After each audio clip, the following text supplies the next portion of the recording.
This is my personal natal chart, made at the time of my birth. A natal chart is the placement of celestial bodies in relation to Earth. It is the birth chart which astrologers read to determine personality, progressions, transits, and even relationships. The first thing an astrologer will need is the birthday and birthplace of the native to make a natal chart. This includes the month, date, year, time, and place of birth. With this information, the astrologer can map out the planets in their signs and houses, as well as the aspects made between planets. They can also determine the rising sign, also known as the ascendant, which is an important and time-sensitive part of the natal chart, along with the nadir, descendant, and midheaven. Once the natal chart is made, the astrologer looks at the ascendant. Here is where others view us. It is the mask we wear to show the world. The ascendant will always be the borders of the 12th and 1st house, but mostly focus on the 1st house. The ruler of the ascendant sign plays the host or gatekeeper of the natal chart. In this case, Chiron rules Virgo. Therefore, Chiron plays the host in the natal chart. In traditional astrology, Mercury governs Virgo. But like other fields of science, astrology grows as we grow and learn new things. Chiron relates well with Virgo, and Gaia relates well with Taurus. The nadir, which borders the 3rd and 4th house, yet resides in the 4th house, is about domestic affairs. This is where the type of home you live in and family you live with.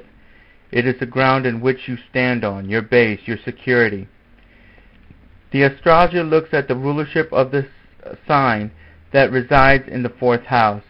This planet represents where your loyalty lies and how you relate to people on a personal and domestic atmosphere. The planet that rules the sign of the nadir will also show where and how you can find security based on the house which the planet resides in.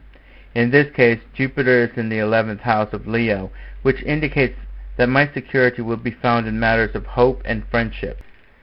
The next is the descendant, which lies on the border of the 6th and 7th house, but resides in the 7th house.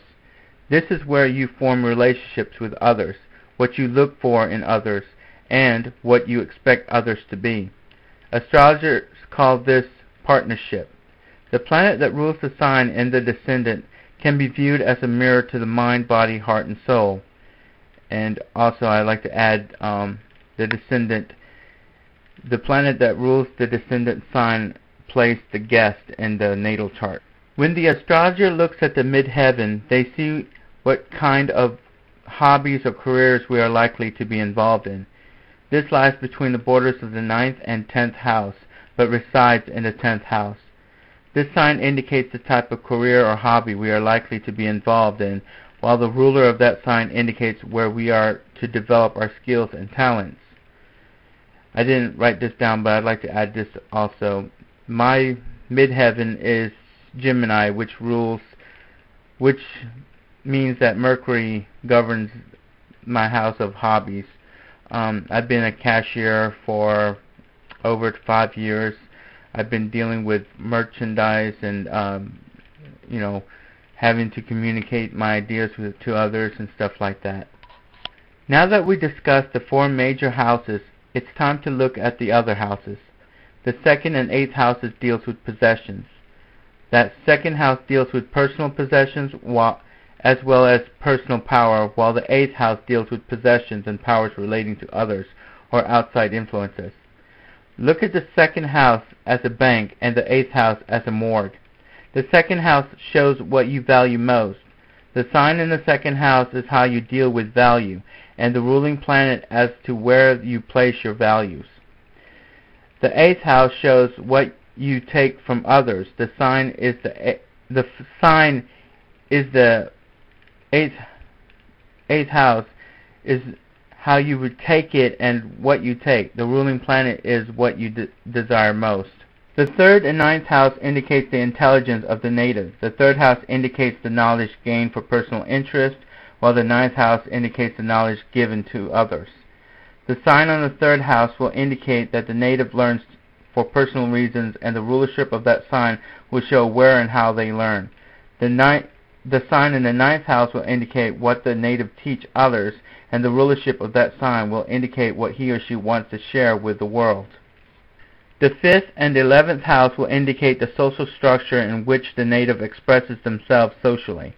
The 5th house indicates a personal, creative way that the native offers to others and their children or projects, but it reflects who they are.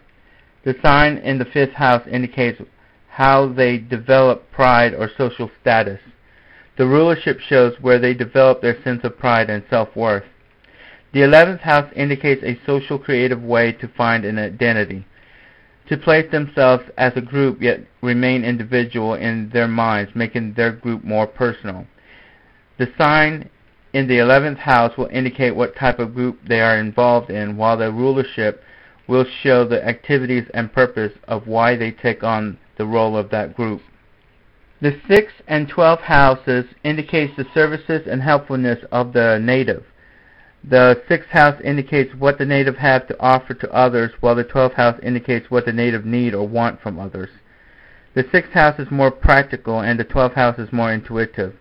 The sign in the 6th house will indicate what the native has to offer others, and the sign in the 12th house indicates what the native expects others to offer them.